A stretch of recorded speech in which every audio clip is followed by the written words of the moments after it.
What's up, y'all? How you guys doing? Today, I want to talk about tempo in League of Legends, how you can use it to make sure you don't throw your games, and the biggest macro mistake I see in my coaching, which involves tempo. So first thing we're going to talk about is what even is tempo. Tempo is kind of this buzzword that's thrown around pretty often. So let's break it down and define it clearly so we have a good idea of what we're actually talking about. Tempo as a word it originated as a music term, basically meaning pacing, right? The pacing of the music. And over time, it's began to be used more generally as a synonym for pacing, right? Tempo just means pacing.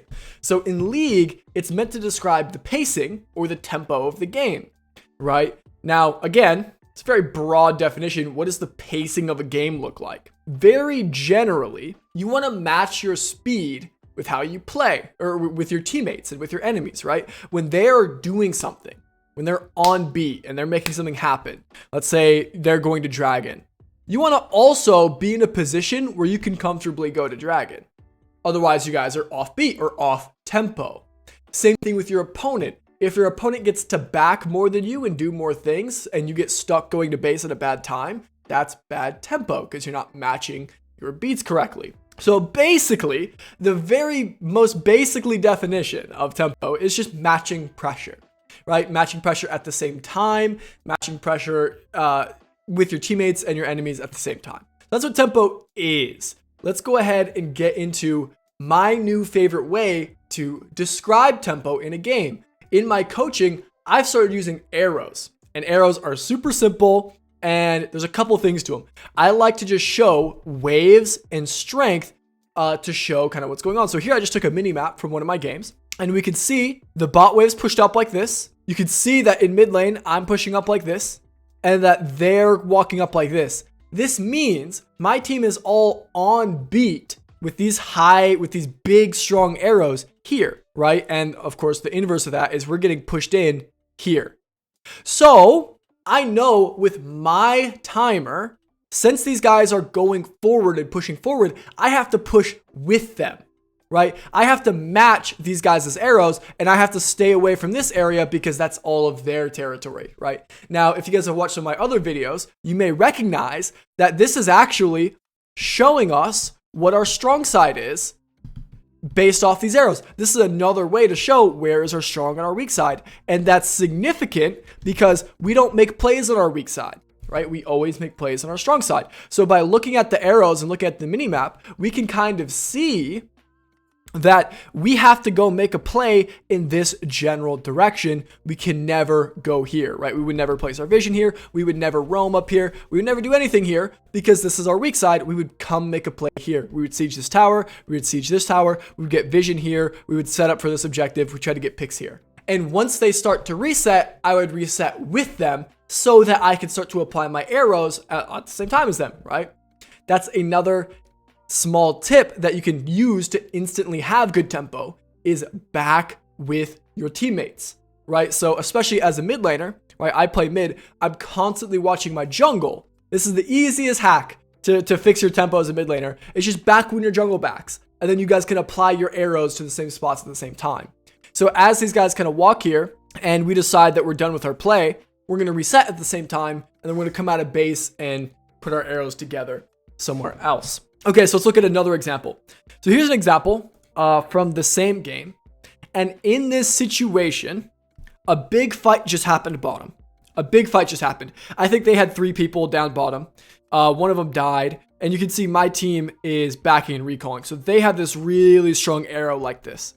Well, since we know that they have all their resources bottom, and we're pushing mid and we're pushing top, again, this shows us I'm not actually going to back with my jungle here because I'm going to go make a play here. If there are the 1 or 2 people left on the map up here, we're going to try to go get a pick with them with Senna and Fiora. And if not, we're just going to set up vision on our strong side. Again, that's where our arrows are at, up here, to gain some vision, gain some control of this side of the map, siege this tower, earn us this income. And then when we do reset and we come off the map, we can get this objective. We can secure this quadrant of the jungle. And then we can keep sieging these towers, right? Another example of tempo. It shows us where to play. Here, we have to go top. We can never go bottom. It shows us where our strong side and our weak side is at any given moment. Let's look at one more example. So in this example, I believe it's the same game. And we can see that the bot lane arrow is kind of even, right? There's actually kind of like this wave's here in the middle, this wave's here in the middle, and I'm slightly getting pushed in.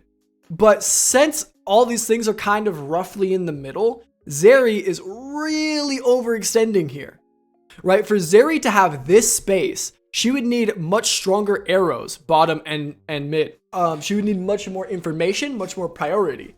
Since she doesn't have that, we actually can just collapse and say, hey, you're too far. You're playing too fast, right? You're off tempo. You're playing too aggressively when you can't be. So we're just going to come kill you.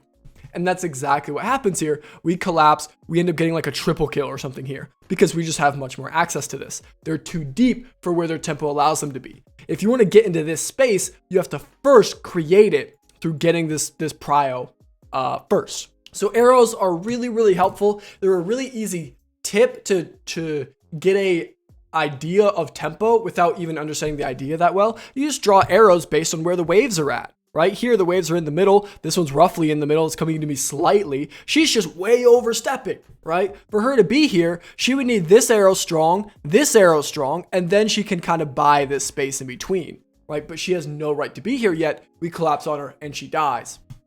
Now, this leads me to the most common mistake, and we'll actually start from this position, but it's called the domino effect. Now, this is an idea that I stole from Coach Curtis, but it fits really well with this concept, so I'm going to introduce it here. The domino effect is when somebody makes an off-tempo play, and this is the first domino falling. So boom, imagine a fallen domino. I'm actually going to use a little bit smaller. This is the first fallen domino. Now, this next domino is, let's say, the Gangplank and the Rumble, top and mid. They have to, because they have no arrow bottom anymore, because their ADC is going to die, they would have to release their pressure. They would have to bring back their arrows. They cannot push up here, because if they do, they're just down a person. They don't have the arrow to support their pressure. They don't have the tension to support. They don't have the person to play on their tempo. So we would be able to punish them for overstepping because we're up people.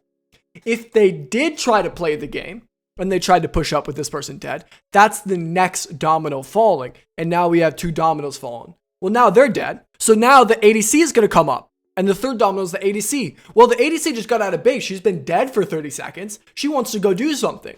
So she's going to go do something, but she can't because Gangplank and Rumble are dead. So she has no priority. She has no teammates to play with. So if she tries to go do something, she's going to be at a big disadvantage. She's probably going to die again. And now we've just had 3 back-to-back-to-back off-tempo plays. We had 3 back-to-back-to-back throws. And it's really easy to throw the next play when the Rumble and Gangplank get up, when the ADC is dead again, right? And this is why we call it the domino effect. It can kind of just keep going. The only way you can prevent it is by, when your teammate dies, understand that they're off tempo, that you also have to be off tempo, or you'll create kind of a mismatch. And if you create a mismatch, then you guys lose a lot of the pressure. You guys are going to lose. If Zeri dies here, which she does in this game, Gangplank and Rumble also have to play carefully. Whether that's sit under tower, whether that's back, whether that's chill out of vision, it doesn't matter. They just can't do any aggressive plays. If they do an aggressive play, it's going to be extra risky with less to gain, and it's going to affect his teammates in the future. So this domino effect is actually the most common way I see people throw games.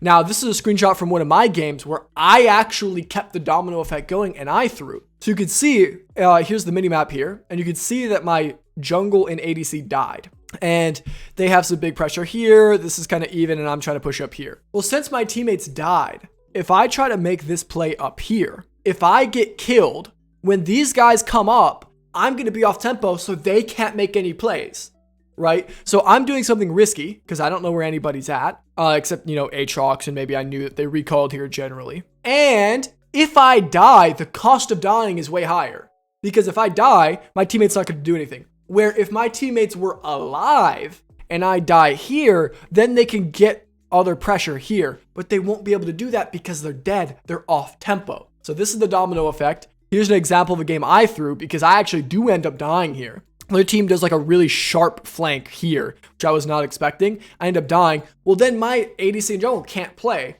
We just can't play until Baron's up. They get Baron, they end the game. That's the domino effect. It's the most common reason I see people throw games, especially when they're ahead in terms of macro. So this is tempo. I hope this stuff makes sense. I hope you guys got some helpful tidbits out of this. Remember, when you're looking at a situation, draw those arrows based on the waves and use that to ask, you know, should I play here or should I not play here, right? Should I back or should I not? Here in this situation with this timer, you do have a back timer, but you can't back because your teammates are on the map. You need to wait until your teammates also go back, or you're going to create this kind of offbeatness between you and your teammates, and it's going to reduce the amount of pressure that both of you apply, and it's going to make both of your plays more risky. So I know tempo is kind of a complicated idea, but I hope this helped shed some light onto it. Let me know if you guys have any questions. I will try to respond to those as soon as possible. I appreciate y'all watching this video. Comment 10.5 minutes if you guys made it to the end of a JS video. I appreciate y'all. I'll see you guys in the next one. Have a blessed night. Peace.